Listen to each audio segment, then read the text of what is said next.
Bismillahirrahmanirrahim. Assalamualaikum warahmatullahi wabarakatuh.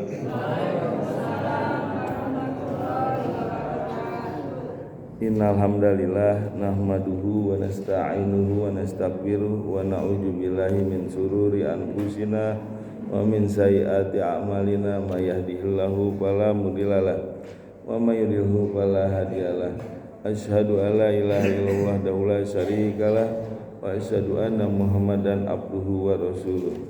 Allahumma sholli ala Muhammad wa ala alihi wa ashabihi wa man tabi'ahum bi ihsanin ila yaumil amma ba'du. Bapak Ibu yang dirahmati Allah, sebelum kita mulai belajar, mari kita membaca doa belajar. Bismillahirrahmanirrahim. Raditu billahi robba wa bil islami dina wa bi Muhammadin nabiyya wa rasula. Rabbi zidni ilman wa zukni fahman. Amin. Sadaqallahul azim. Baik Bapak Ibu, ya, kemarin surat Al-Mutaffifin, ya, sekarang berarti Al-Mutaffifin masih, ya, iya, apa?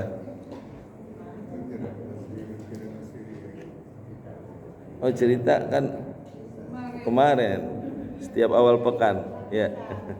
Udah kemarin cerita apa? Nabi Su'aib. Nanti pekan pertama lagi.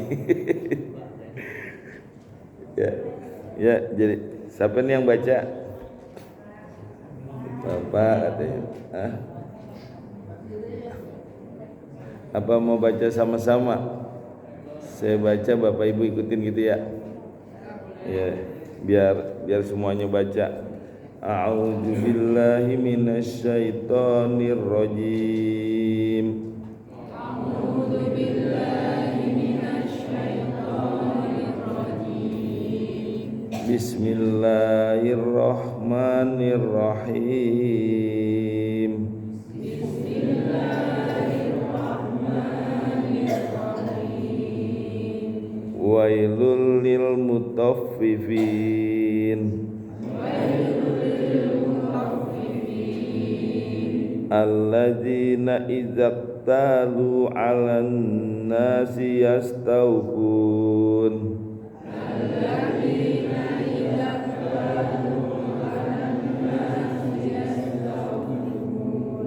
Wa idza kaluhum aw wajanuhum yukhsirun.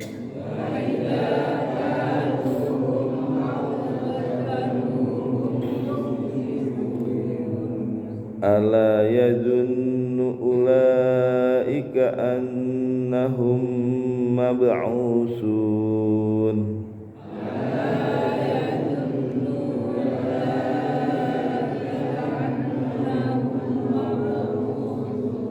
Liyaumin ajim. Yauma yakumun nasu lirabbil alamin.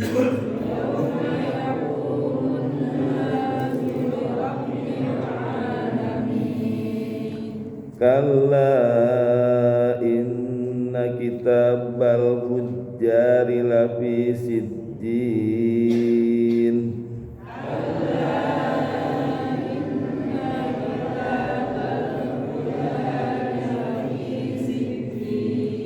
Wa ma adraka ma sijjin.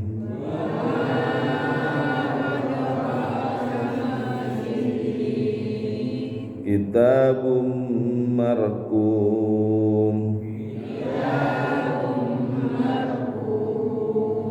Wailu yawma idzil lil mukadzibin.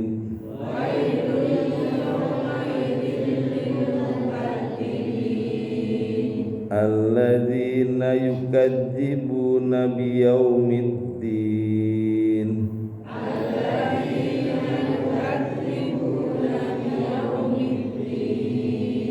Wa ma yukadzibu bihi illa kullu mu'tadin asim.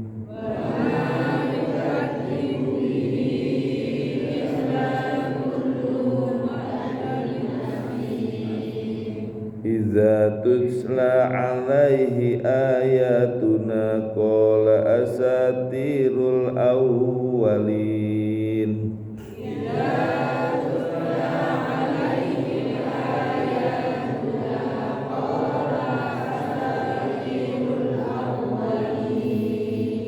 Kalla bal rana ala qulubihim ma kanu yaksibun.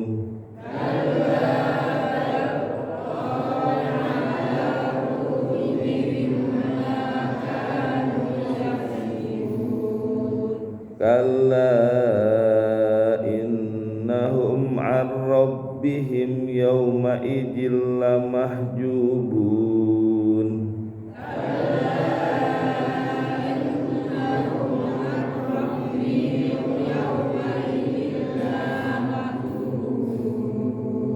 Summa innahum lasalul jahim.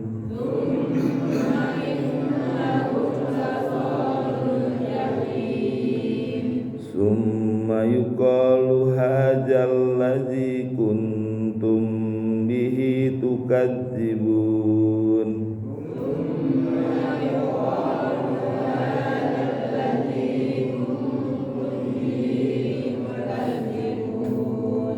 Kalla inna kitabal abrari lafi illiyin.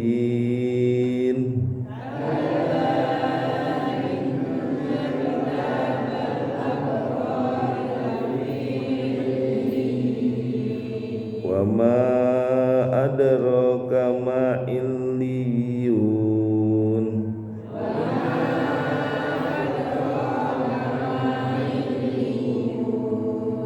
Kitabum marqum. Yashaduhul muqarrabun. Innal abrara lafi na'im.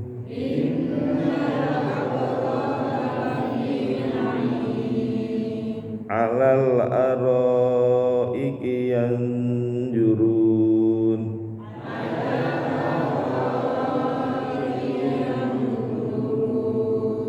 Ta'rifu fi wujuhihim nadratan na'im.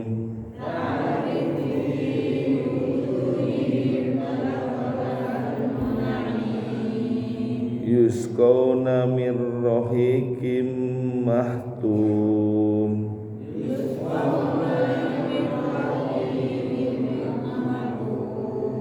Hitamuhu misk.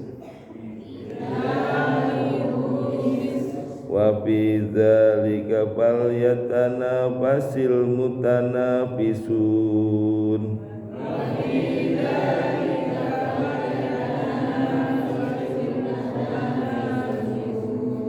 Wa mizajuhu min tasnim.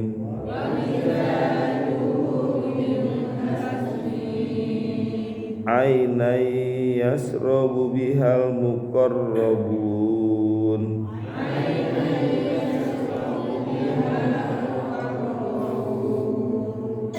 Innal ladzina ajramu kanu minal ladzina amanu yadhakun.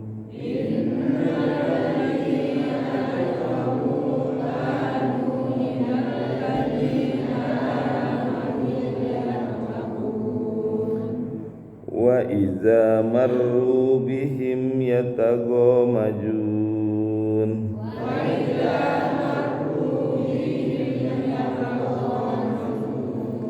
Wa idzan qalabu ila ahlihim munqalabu fakihin.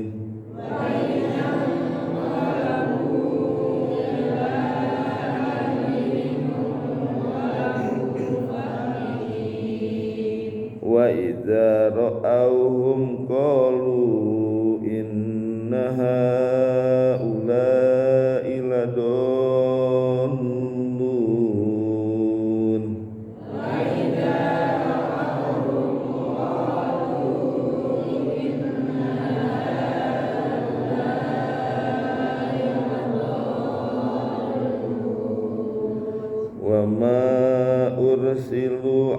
alaihim hafizin.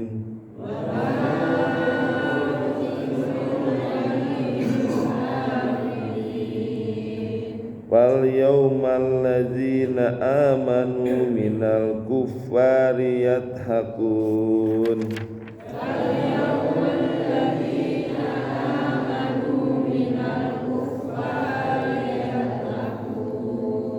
Alal araiki yanjurun.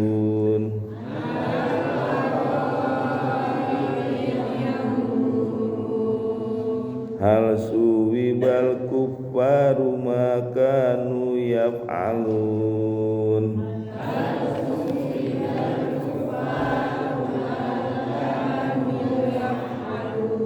Shadaqallahul azim. Masyaallah. Kalau satu huruf 10 kebaikan, berapa huruf tadi yang dibaca? Berapa kebaikan pagi ini kita udah dapatkan nih. Ya, baik ya. Untuk murojaah saya yang baca ayatnya, Bapak Ibu yang terjemahkan ya. Masih ingat kan? Wailul lil mutaffifin. Celakalah bagi orang-orang yang curang. Allazina izaqtalu. Orang-orang yang apabila menerima takaran ala nasi atas manusia yastaufun, mereka minta dicukupkan atau dipenuhi. Wa iza kaluhum, dan apabila mereka menakar, au wazanuhum, atau mereka menimbang, yuhsirun, mereka mengurangi. Ala yazunnu, apakah tidak mereka mengira ulaika, mereka annahum mab'usun, bahwa mereka sungguhnya akan dibangkitkan. Liyaumin ajim, pada hari yang besar. Yauma yaqumun nasu, pada hari ditegakkannya manusia li rabbil alamin, menghadap Tuhan semesta alam. Kalla inna kitabal fujjari, sesungguhnya kitab catatan orang-orang yang durhaka, lafi sijjin, sungguh di dalam sijjin. Wa ma adraka ma sijjin, dan apakah kamu tahu apa itu sijjin? Kitabum markum, kitab catatan amal-amal. Wailu yauma ijil lil mukadzibin, celakalah pada hari itu bagi orang-orang yang mendustakan. Alladzina yukadzibuna biyaumiddin, yaitu orang-orang yang mendustakan dengan hari pembalasan. Wa ma yukadzibu bihi, dan tidaklah mereka mendustakan dengannya illa kullu mu'tadin asim, kecuali setiap orang-orang yang melampaui batas lagi berdosa. Idza tutsla alaihi, dan apabila dibacakan atasnya ayatuna, ayat-ayat kami, qala, dia berkata asatirul awwalin, itu hanya dongeng-dongeng dari orang yang terdahulu. Kalla bal, sekali-kali tidak, bahkan rona ala qulubihim, telah tertutup atas hati-hati mereka, maka nuyaksibun, apa yang mereka kerjakan.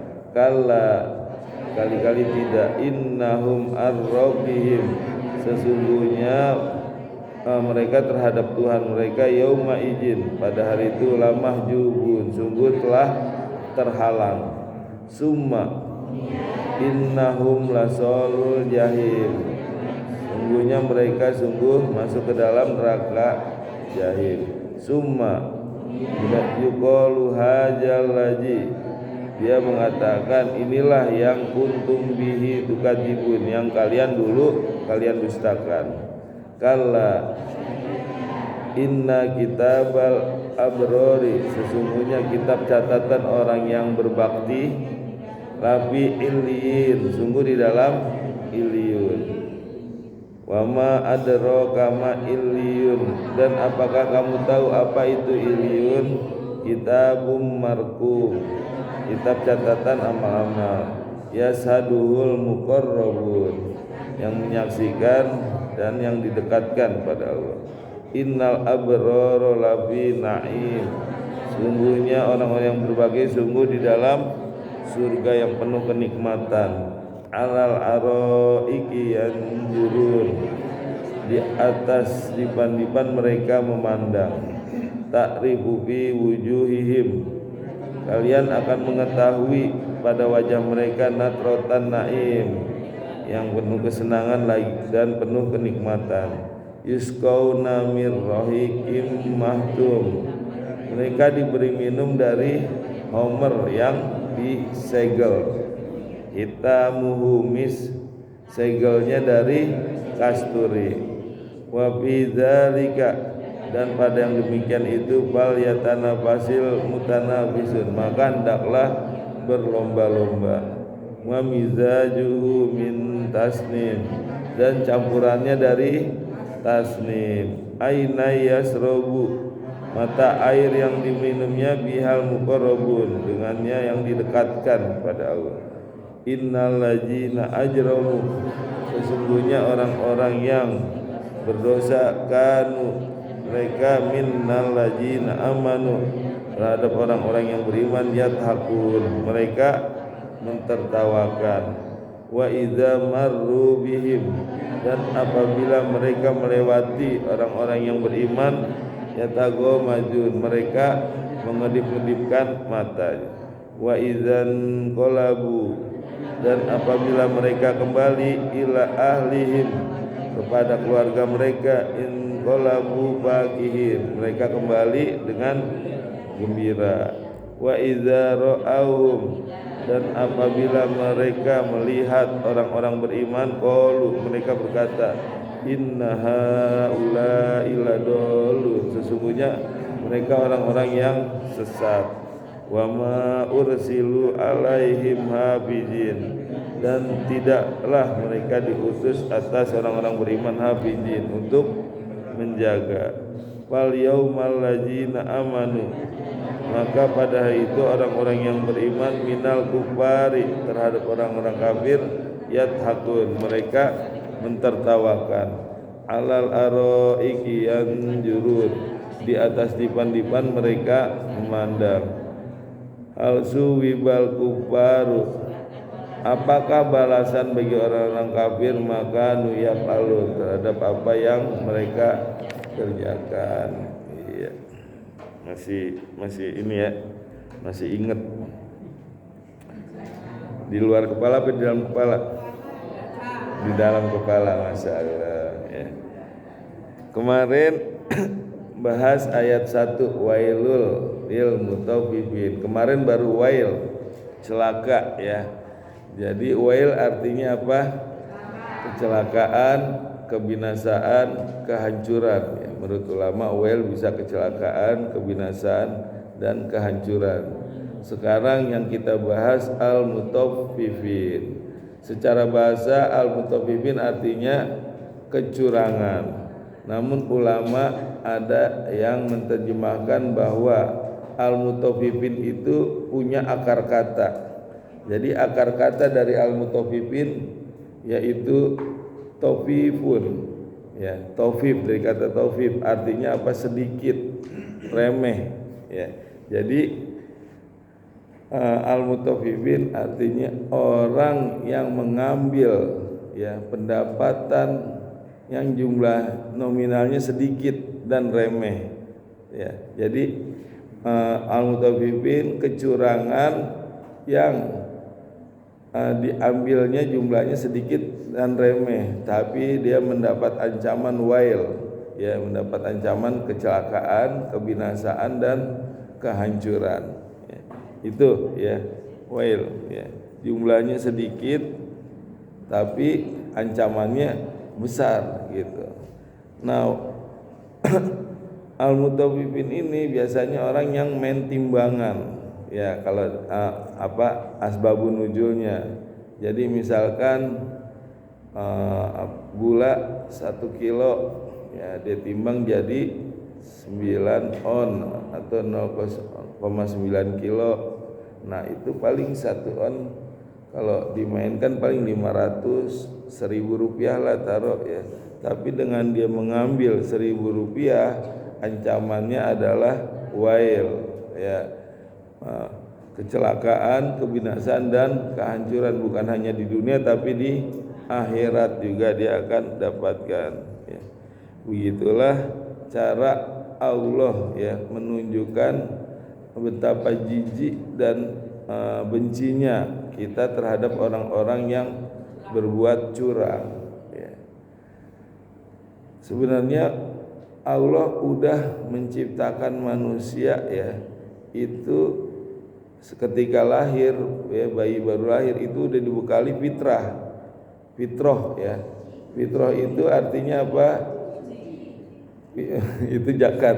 Fitrah itu orang yang suka dengan kebaikan dan benci dengan keburukan. Kan waktu itu udah pernah jelasin ya. Fitrah adalah orang yang benci dengan kebaikan dan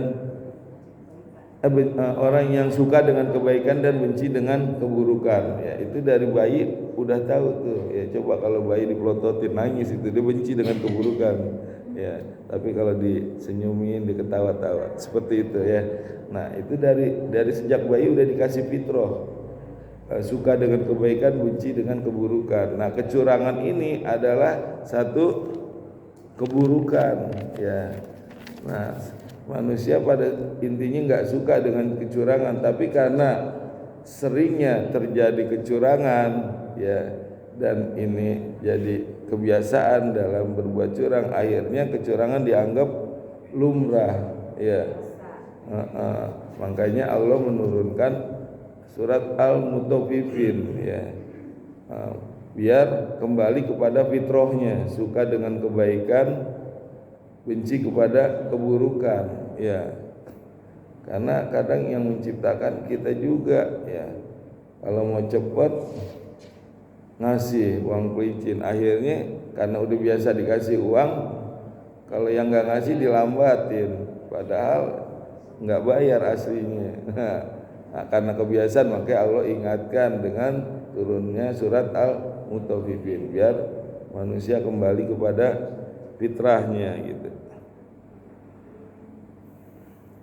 Ya, jadi Al-Mutaffifin ini ya digambarkan adalah orang-orang yang berbuat curang dengan mengambil nilai nominal yang sedikit atau remeh, tapi ancamannya berat ya, bukan hanya di dunia tapi di akhirat juga ya. Bahkan nanti di akhirat ya, itu orang-orang yang dicurangin akan minta itu, bukan minta dikembaliin, dulu pernah diambil gula 0,1, bukan, pahalanya dia yang diambil. Kalau di pahalanya udah habis, maka dosa kita yang dicurangin dikasih kepada dia, Masya Allah. Nah karena Al-Mutaffifin ini adalah kecurangan yang tidak terlihat sedikit, makanya banyak orang-orang yang tidak mengetahui bahwa mereka dicurangin karena ngambilnya cuma sedikit ya, 0,1 ya, atau setengah os. Nah itu nggak kelihatan, makanya nggak ketahuan. Makanya Allah ingatkan bahwa ini adalah satu kecurangan gitu dan tidak boleh seperti itu. Al-Mutaffifin ini adalah bentuk jamak ya. Jadi bentuk jamak artinya wailul lil mutaffifin, celakalah orang-orang yang berbuat kecurangan, bukan celakalah orang yang berbuat kecurangan, tapi orang-orang yang berbuat kecurangan. Artinya apa? Pesannya banyak ya. Jadi bisa banyak orang-orang yang berbuat curang, bisa juga banyak bentuk kecurangannya.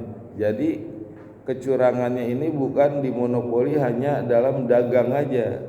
Kecurangan ini bisa dalam bentuk yang lainnya ya. Ketika dia berinteraksi sama orang lain itu bisa melakukan kecurangan gitu.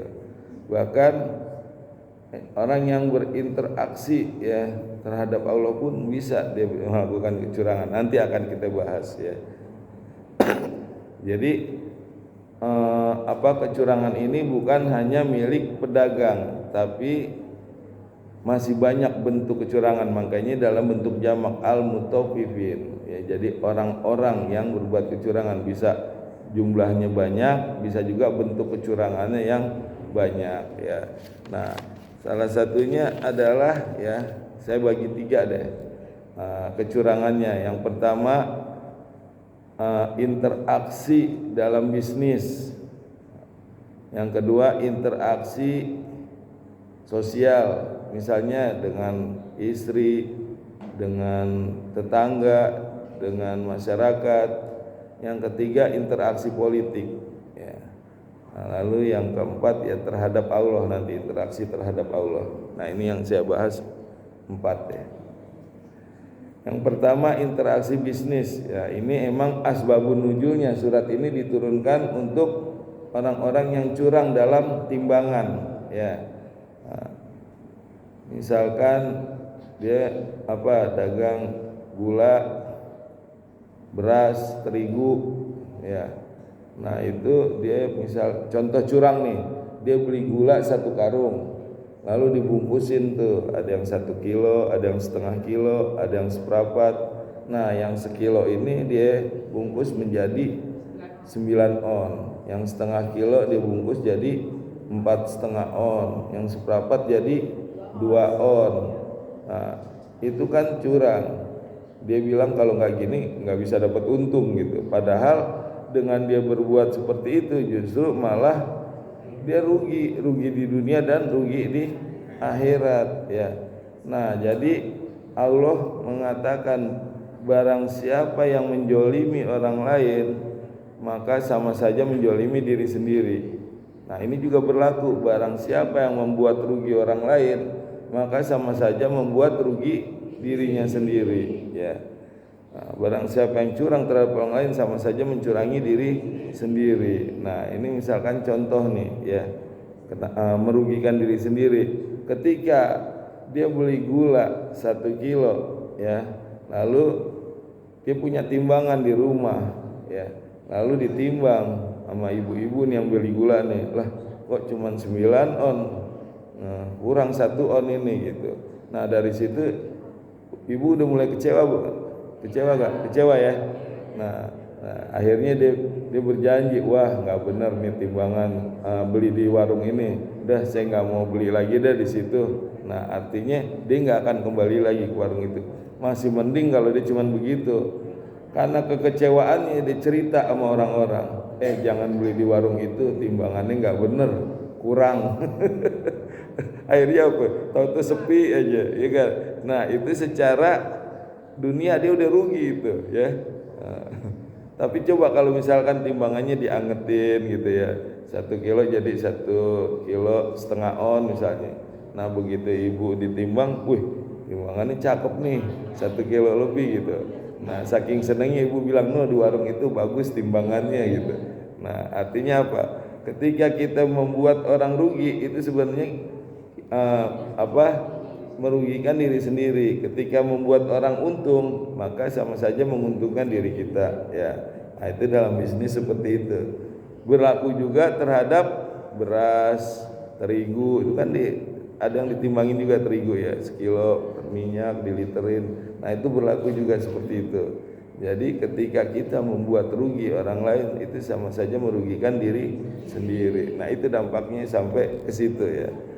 Nah, terus apa hanya yang dalam timbangan? Enggak, misalnya jual emas ya, bilangnya emas tua padahal emas muda, bilangnya emas murni padahal emas campuran. Nah, ketika dia tahu misalkan dia mau jual, toko emas yang dia beli tutup, dia jual ke sebelahnya. Nah, tukang emas bilang ini mah bukan emas tua bu, ini campuran. Nah, kecewa dia, akhirnya wah berarti saya ditipu sama toko emas itu gitu. Nah, akhirnya dia berjanji nggak mau balik lagi, masih untung kalau dicerita lagi ke orang lain. Ya, nah tahu sepi aja. Nah, itu seperti itu ya. Terus madu juga, jual madu bilangnya asli, ini madu asli, kalau nggak asli uang dikembaliin 100% gitu. Begitu diteliti ternyata madunya palsu. Nah, begitu diminta lah, saya mah dari sononya beli seperti itu. Padahal dia bilang akan dikembalikan 100%, tapi begitu dikomplain dari sononya saya beli seperti itu. Ya kalau misalkan dia udah berani ngejamin, harusnya konsekuensinya dia harus ganti. Kalau enggak ya nggak usah dikasih label asli, ya udah nggak usah dikasih label asli gitu ya. Jadi banyak ya faktornya, kayak seperti orang jual kain yang digulung 10 meter itu satu gulungan, itu kan orang jarang ukur ya. Nah misalkan 10 meter ternyata cuma 9,5 meter, orang nggak tahu karena jarang orang beli diukur karena satu gulung gitu kan. Nah itu kalau seandainya ya itu jadi pelanggan tetap. Terus begitu dia beli ke sana tokonya tutup, dia beli ke toko sebelah ya.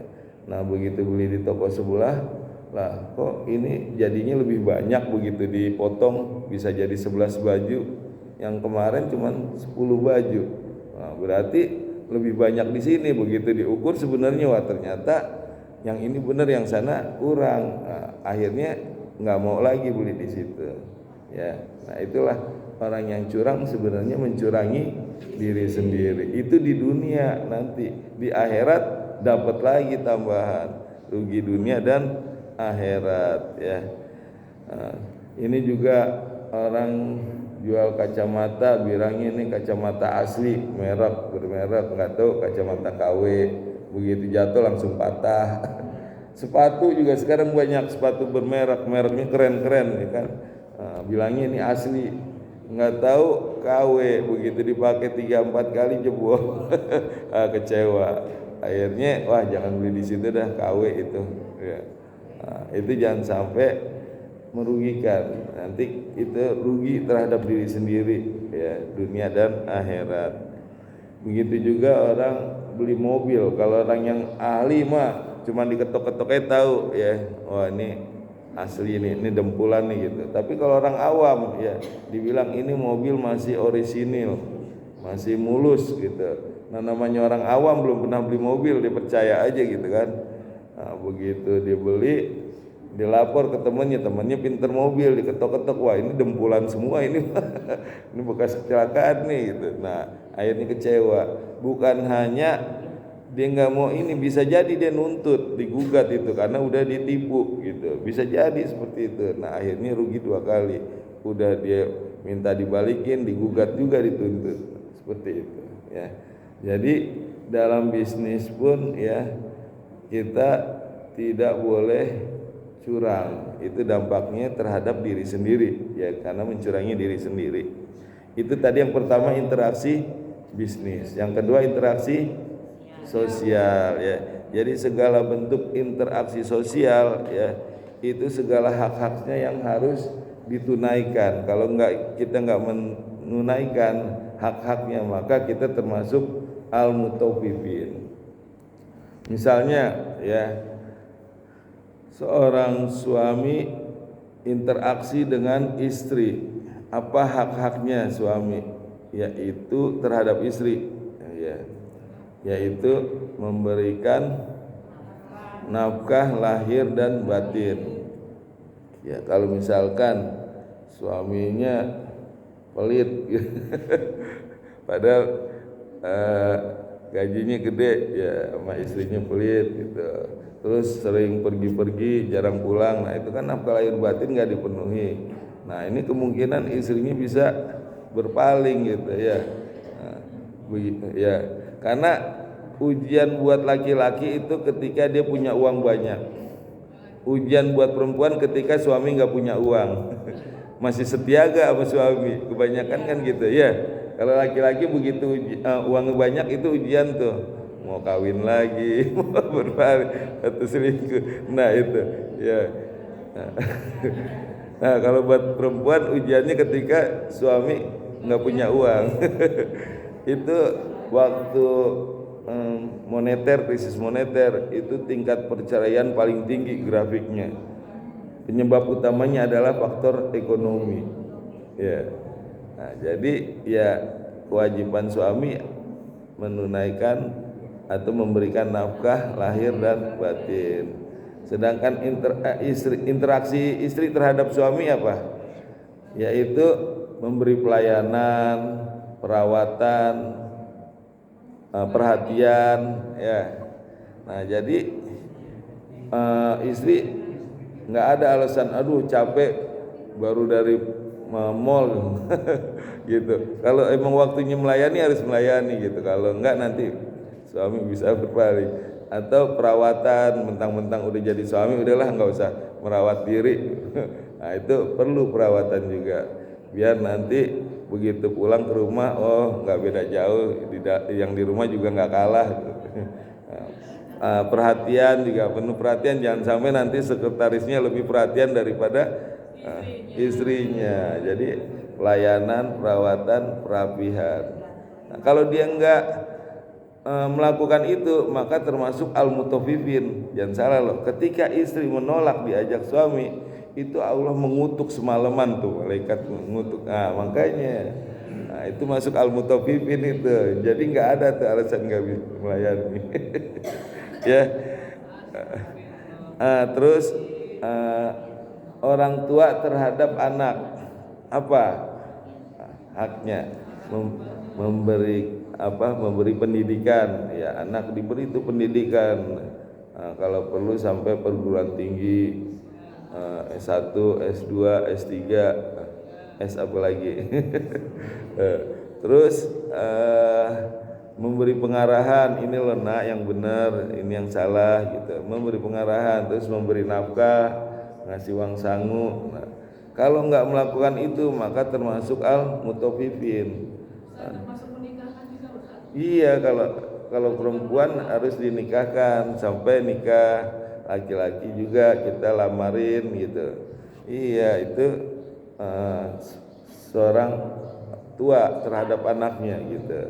Ya, ketika anak perempuan udah nikah maka udah lepas, itu tanggung jawab suaminya. Selama belum nikah masih tanggung jawab orang tuanya. Ya. Nah, kalau dia enggak melakukan maka termasuk al-mutaffifin.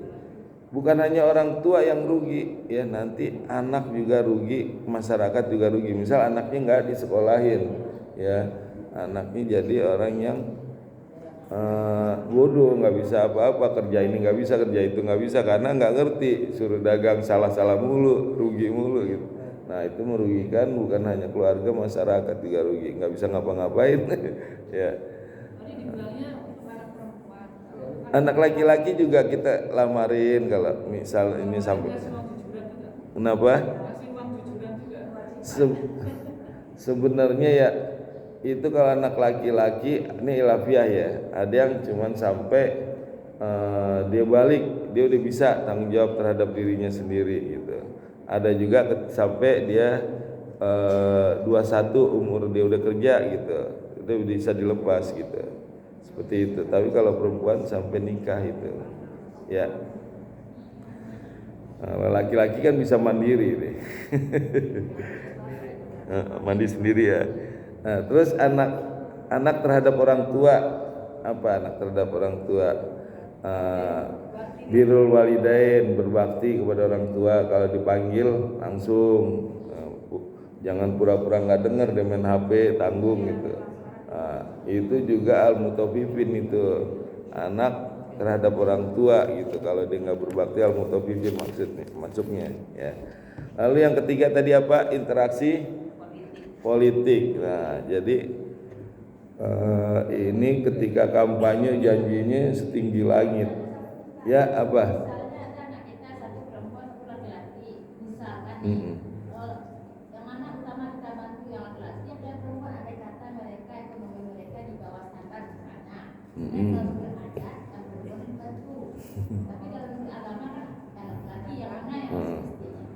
Jadi benar. Ini dua-duanya nggak mampu apa gimana?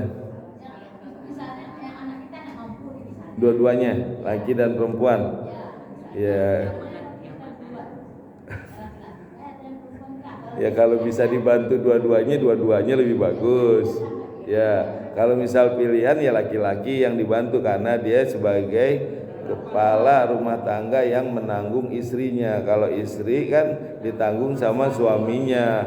Kalau suaminya nggak punya, nanti gimana anak istrinya gitu. Dan ini juga kehormatan bagi keluarga. Biasanya kalau suami nggak kerja itu sama mertuanya jadi negatif pandangannya gitu. Kalau perempuan ya itu justru laki-laki yang bertanggung jawab ya. Anak kita justru kita yang nanti menuntut suaminya agar menafkahi istrinya gitu. Kalau anak laki-laki yang nggak bekerja ya itu kita harus bantu dulu kalau kita ada rezeki gitu supaya dia bisa menafkahi anak istrinya, karena tugas laki-laki adalah memberi nafkah kepada anak dan istrinya. Seperti itu ya Bu.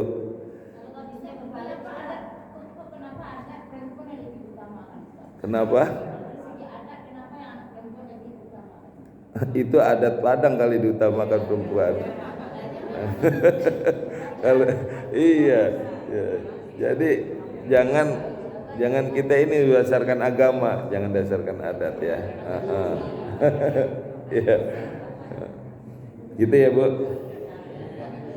Ya tadi interaksi politik ya, ketika kampanye janjinya setinggi langit, begitu udah jadi kosong. Ya mau nanya boleh. Assalamualaikum warahmatullahi wabarakatuh. Waalaikumsalam warahmatullahi wabarakatuh. Ini Ustaz, saya tuh punya anak laki kan 4. Udah nikah semua. Jadi kalau mau nikah mas kawin itu saya sesuaikan dengan umur calon mantu. Misalnya mantu umur 22 ya 22 gram. Kalau mantu umur 34 ya 34 gram. Nah itu membedakan atau apa itu Ustaz? Jadi sesuai umur dari perempuan saya ikutin gitu. Itu tradisi atau?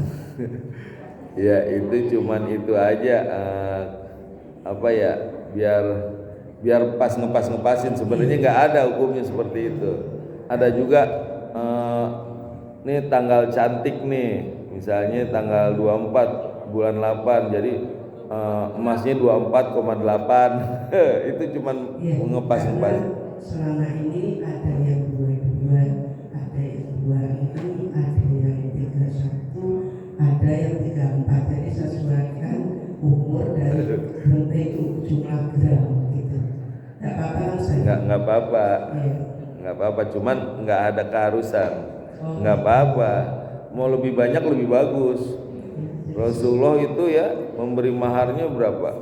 100 ekor unta ya, unta yang bagus ya, unta merah. Yang kalau harga unta misalnya sekarang berapa? 30 juta kali 100 berapa tuh? 3 miliar tuh maharnya tuh ya. Padahal janda yang dinikahin tuh. Luar biasa ya. Lebih gede lebih bagus. Artinya tandanya dia sayang sama calon istrinya yang bakal jadi istrinya. Tapi tetap Sah ya. Ya. Dan mahar ketika udah diberikan nggak boleh diminta lagi tuh. Ya. Kalau misalkan nih si suami lagi butuh banget, usahanya sampai bangkrut misalnya, naudzubillah ya. Terus minjem sana minjem sini nggak dapet ya. Lalu dia mau pakai mahar yang udah diberikan ke istrinya, itu nggak boleh, sifatnya pinjem. Nah, pinjem dulu ya 100 gram misalnya, nanti dikembalikan. Nah, itu harus dikembalikan karena itu mahar udah diberikan gitu ya. Satu lagi mengenai tadi bisnis ya Ustaz. Kalau bisnis itu ini apa nanti diselesain dulu ya, nanti nggak selesai nih ya. Oh iya. Ya Mas. Nanti baru nanya, kita nggak apa-apa nanti dilewatin waktunya ya Pak Ketua ya.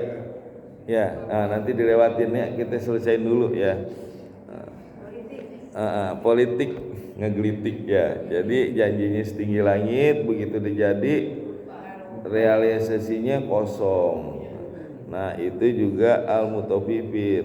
Bahkan kecurangan ini lebih parah daripada kecurangan dalam berdagang ya. Jadi kecurangan politik lebih parah daripada kecurangan berdagang. Kenapa? Karena yang dirugikan bukan satu orang, tapi bisa satu kabupaten, satu provinsi, bisa satu negara. Ya, itu yang dirugikan banyak sekali. Ya, janjinya muluk begitu udah jadi nggak ada yang direalisasikan. Nah, itu juga termasuk al-mutaffifin. Ya.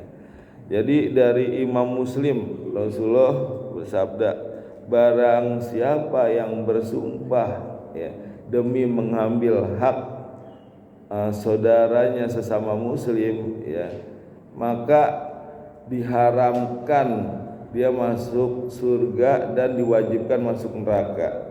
Ini Allah yang mengatakan, barang siapa yang bersumpah ya untuk mengambil hak saudaranya sesama muslim, maka dia diwajibkan masuk neraka dan diharamkan masuk surga. Ini Allah yang mengatakan ya. Saya bilang Allah yang mengatakan. Kenapa? Karena ada orang yang begitu dikasih dalil ini kayak ente aja punya surga sama neraka. Ini Allah yang mengatakan gitu ya. Nah, jadi dari Rasulullah ya, ini mencuplik atau menukil perkataan Rasulullah ya. Jadi barang siapa yang bersumpah ya untuk mengambil hak saudaranya sesama muslim, itu diharamkan masuk surga dan diwajibkan masuk neraka ya. Allah yang mengatakan seperti itu ya. Begitu juga pejabat ya, begitu dia bersumpah, saya bersumpah akan berbuat baik, tidak melakukan A, B, C, D dan seterusnya. Begitu dia jadi, dia tidak memenuhi haknya ya, apa yang dijanjikan. Nah, ini juga termasuk al-mutaffifin gitu ya. Ada nih seorang sahabat bertanya kepada Rasulullah, ya Rasulullah katanya, kalau seandainya saya bersumpah ya untuk kepentingan mengambil hak saudara sesama muslim, akan tapi cuma sedikit yang diambil, bagaimana? Apakah diharamkan masuk surga dan diwajibkan masuk neraka? Lalu Rasulullah bersabda, barang siapa katanya yang mengambil kepunyaan saudaranya sesama muslim ya, meskipun itu satu ranting dari pohon yang buat ini siwak, satu ranting dari pohon siwak, itu diharamkan masuk surga dan diwajibkan masuk neraka. Padahal cuma satu ranting dari pohon kan gede, satu ranting doang. Mengambil hak saudaranya sama muslim, itu diwajibkan masuk neraka dan diharamkan masuk surga. Nah, ini pejabat, kira-kira yang diambil satu ranting apa dari rakyatnya diambil, tanahnya yang diambil ya. Tuh, kata Pak Dasin itu satu kebun. Ya, satu ranting aja udah diharamkan, apalagi satu kebun. Tanahnya yang diambil, Masya Allah ya. Jadi itu ya, jangan sampai kita mengakui atau bersumpah ini tanah saya atau ini punya saya ya. Kalau bukan punyanya, itu nanti bisa diharamkan masuk surga dan diwajibkan masuk neraka. Dan kalau dia tahu, harus dibayar, dikembalikan.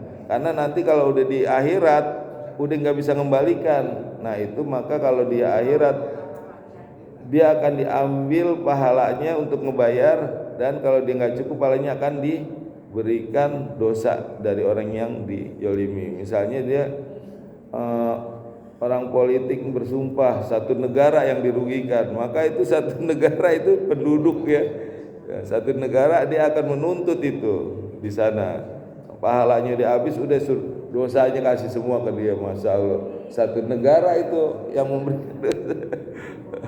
Ajubillah, nyali ngeri ya. Tapi kalau dia berbuat baik, nah itu satu negara yang mendoakan untuk kebaikannya, nah, kebalikannya gitu ya. Jadi luar biasa pertanggungjawabannya. Nah, dan itulah yang disebut bangkrut sejati.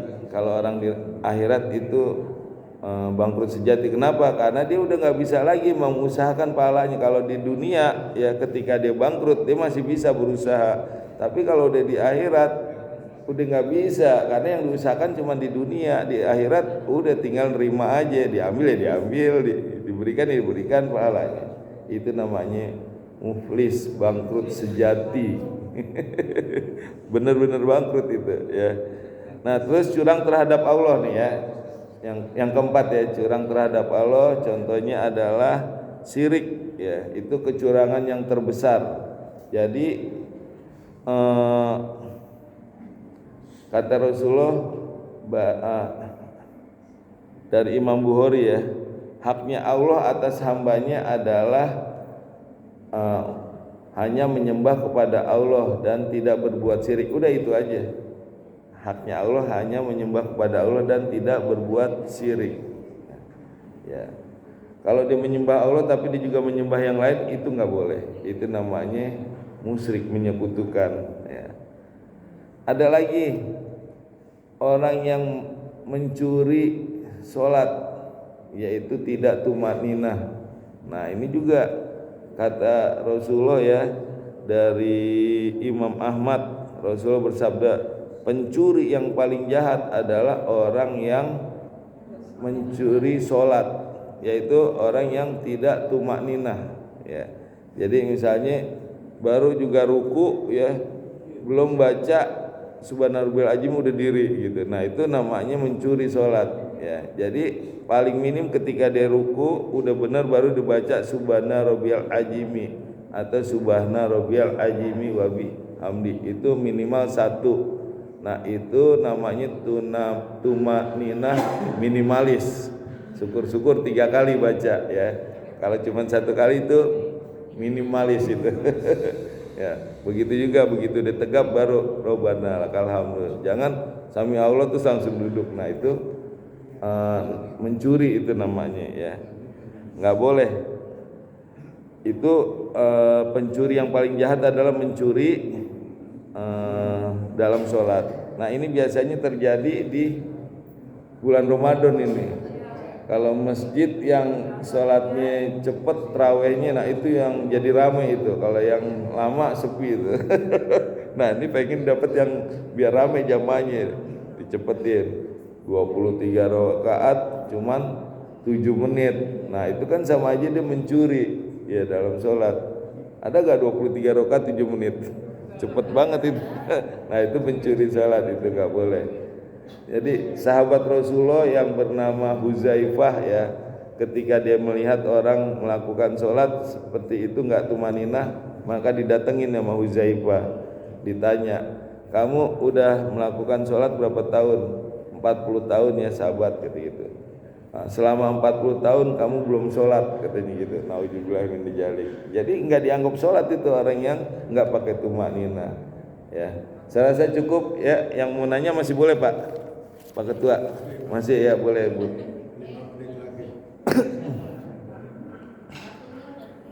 Udah cukup tuh katanya. Nah. Ibu tadi mau nanya apa? Satu dulu nggak apa-apa ya. Kalau bisnis itu untuk keuntungan itu apakah ada dari peraturan agama, misalnya seberapa dari modal atau semau kita? Jadi nggak ada penetapan bisnis harus sekian persen ya. Tergantung ya, persaingan juga gitu. Biasanya nih kalau di toko-toko kalau yang kurang laku ya itu ngambil untungnya lebih besar karena orang nggak perhatikan. Tapi kalau yang pas moving gitu ya, barangnya laku, kalau dia jual mahal-mahal keuntungannya ngambil besar, nggak laku karena apa? Di sono lumayan selisihnya gitu, lebih murah gitu. Orang ngebandingin gitu. Nggak ada ketentuan Bu. Cuman ya kalau misalkan terlalu gede juga ya kurang nanti kelakuannya seperti itu. Boleh. Misalnya jual beli mobil itu kan minimal untuk 10 juta itu boleh aja. Boleh. Oh iya. Lebih dari itu juga boleh, asal sama-sama suka puas. Terima kasih. Iya. Cukup ya. Kita hotmail Quran ya. Allahumma arhamna bil Qur'an waj'alhu lana imamau wa nuran wa hudaw wa rahmah. Allahumma zakirna minhum ma nasina wa alimna minhum ma jahilna warzuqna tilawatahu ana al-laili wa atraban nahar waj'alhu lana hujjatai ya rabbal alamin. Ya Allah, berikanlah kami ilmu agar bisa membaca dan menghafal Al-Quran dengan baik dan benar. Ya Allah, berikanlah kami ilmu agar bisa memahami Al-Quran dengan baik dan benar. Ya Allah, berikanlah kami ilmu agar bisa mengamalkan Al-Quran dengan baik dan benar. Rabbana taqabbal minna innaka antas samiul alim. Rabbana atina fid dunya hasanah wa fil akhirati hasanah wa qina adzabannar. Amin amin ya rabbal alamin. Subhanakallahumma bihamdika asyhadu an la ilaha illa anta astaghfiruka wa atubu ilaik. Assalamualaikum warahmatullahi wabarakatuh.